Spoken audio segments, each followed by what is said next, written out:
want me to talk as Batman or as me? We can do.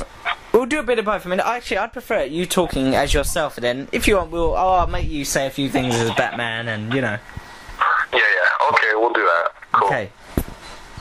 Okay, and we are recording now. So, firstly, thank you for joining us. What is your real name, by the way?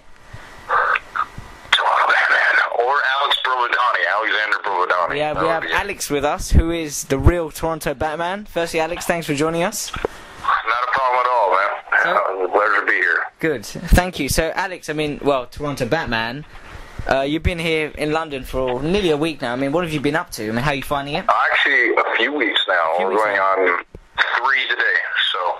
Okay.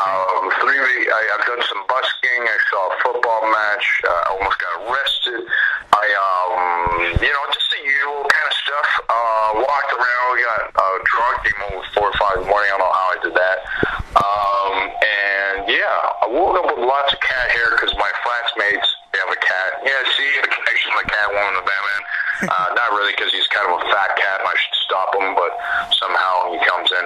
So that's been the highlight, I guess, of my trip. Me and Rambo, this wrestling. Yeah. The Rambo is the cat's name. That's, yeah. So now, how many people have gone to do the voice?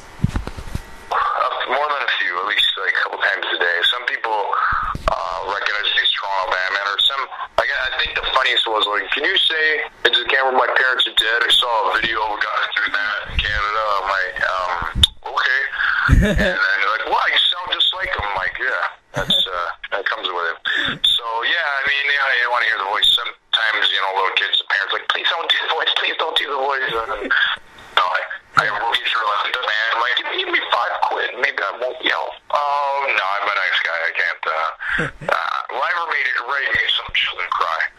That's just based on my face. But, so, I mean, it's been fun. Good. Now, my next question is actually, you sort of answered it. I mean, could you do 2 lines of, firstly, my parents are dead, and then, where is she? Just for the audience? Yeah, sure. My parents are dead. Where is she? Do you know, man, that gets me all the time. All the time. My parents are dead. Where are they? Fantastic. So, man, I want to ask you, man, how did you actually get into this? I mean, because, we've seen you as Toronto Batman. I want to know more about how you got into it, how you started it. Well, the busking was more of a financial thing. I came back to Toronto, Canada with no money from California and in debt. And then people were like, why don't you do that here in Boynton, Dundas Square? And they kept coaching me into it, and then they just kept pushing and pushing and pushing. And I woke up one May, and I was dating this girl, and she's like, you can go and do it. And I was just like, okay. The best thing is Terminator Salvation came out, which was a Christian Bale movie, which he freaked out and threatened Everyone remembers that video. Yeah. What don't you fucking understand? Yeah. Well, that was. I'm waiting for my day to do that. I'm not that big yet, but it will happen. Don't get me wrong. I'm going to threaten a whole bunch of people. It started then, and then it was good money for a couple hours, and it was people took a liking to it really fast, and there was a mercy to it that I didn't expect. I was scared out of my mind than anything, but for a lot of people it was fun. And then within a couple weeks they asked me to do Toronto Busker Fest, so I came as a busker in Toronto, and they were like, oh, okay. And then the Vancouver Olympics came, and then I think I wanted to do more things, so I did some photo shoots with some girls, and people started voting on who they wanted. I'm like, this isn't a voting thing, and they're like, okay, and then they just start voting anyways, and then so they kind of grew into a little small fan base on social media, and then I was like, I had a goal that I wanted to make a viral video, and so one of my original fans from my fan page got me tickets to the Dark Knight Rises prologue, the first 6 minutes of the film in Toronto. So then I'm up there with a guy named Sean Ward. I knew who he was. They interviewed me on the spot, and then Sean tweeted me at the studio where I work at for an interview. So we did that. His office was really cool. Everybody stopped doing what they were doing to applaud. Yeah. Anybody that came through the elevator, they just stopped them give him applause. And I was like, oh, this is pretty nice. So then I tweeted Sean a couple weeks later after the interview came out. I'm like, wanted to do shit Batman says. And he was like, sure. He maintains that he wrote that tweet, but I did because I say, sure, sounds like a good idea. Just kept putting it on and off and off and off. And then after a couple weeks, one of the coldest days ever in Toronto, if you watch the video, you can see our breaths. We decided to do that, but I was just like, I don't think it's just good. Like, it comes from shit girls say. Yeah. So it's just like I don't think me just saying a line into the camera, different lines would do. I think we need that interaction. Yeah. So we did just that. It was kind of a dead Saturday, so I'm like, why don't I go to Starbucks and yell at them? Why don't I knock on that? He came up with a couple ideas, watch say this camera and just run around the corner. And I'm like, I can't run in this shot. It goes, it'll be funnier. I'm like, okay. So that's why I did your Patrick walk. So,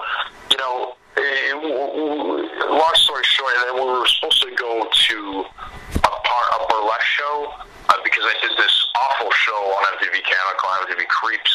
I just did it because, hell, I'm a prostitute for media. So I went there, and then one of the girls that was on it, and then, she's like, can you pick me up? I'm like, sure. And I didn't even know Sean was filming. Sometimes I didn't even know Sean was shooting stuff.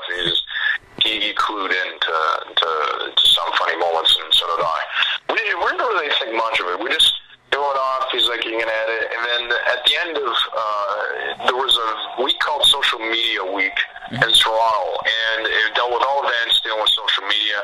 And my only claim to fame at that point in social media was MTV Creeps. Not too many people knew me as the Toronto Batman, even though I busked for a couple of years at that point.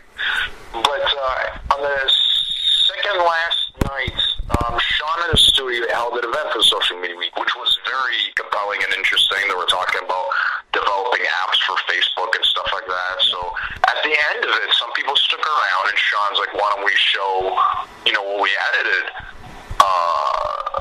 It was still shit Batman says at that point. Like, okay. So there was about 20 people, and they all laughed. And then the only conversation we had with me and Sean, I'm like, what if it goes viral? And he goes, and that was it. I'm like, okay, whatever. So then we had an argument to change the title around because I thought that not only are we under the parody of Batman, but now we're under a parody of shit girls say. And I was like, that's kind of two umbrellas. How about we just stick to one? So I wanted to call it Saturday Night Batman. And then Sean's like, that's stupid. I'm like, why? He goes, because they're singing that song Friday. I'm like, what does that matter? And then we had another argument, and he goes, I want to call it Batman's Night Out. I'm like, sure. I threw my hands up there, and I'm like, I don't care. Yeah. I mean, this is a name. We shouldn't be arguing. So the next day was the finale of Social Media Week, and there was a party going on, and they had free Wi-Fi, and I put my name tag, Toronto Batman, and like, you're supposed to put your name, and then what's your goal? Like, I want to learn how to develop viral videos. Literally, I wrote that, and I go outside, and people are having a cigarette and talking, and I was like, sounds good with the viral videos. I'm like, I don't know, and let me check, and I don't know why I Googled Batman's Night Out, but I did, and then there was a Tumblr, and it had about that point 3,000 notes. I don't know too much about Tumblr, but I'm like, there's something funny, and then it just kept going, and then my eyes are widening, and all these, I saw a GIF of our video, and 3,000 people just reposting it, and I'm like, my goodness, and then I'm like, Sean, and it's just like, I texted him, you gotta check this out. I saw my Twitter, and Paul Dini tweeted the video, and I was just like, Paul Dini is a head writer in DC Comics. He's largely responsible for Arkham Asylum, Arkham City, and the animated series. And I'm like, Sean was shooting a video with Naughty by Nature, and that was big for him, and rightfully so. But I'm like, Sean, you gotta pay attention to this. And I was just like, I went to a bar, and I'm like looking at the view count. It's like 9,000 at less than 24 hours. At one point, one girl was like, what are you looking at on your phone? I'm like, a video of myself as Batman running around, and then she ran away. And then, so it's just like, I didn't understand the magnitude. Sean was really busy with, a high-profile hip-hop group, but I'm just like, Sean, we're doing some big stuff over here. Yeah. And then, by the next day, the Toronto media started picking it up, and we're just like, my God. And I lost my mind and my health. I was just like,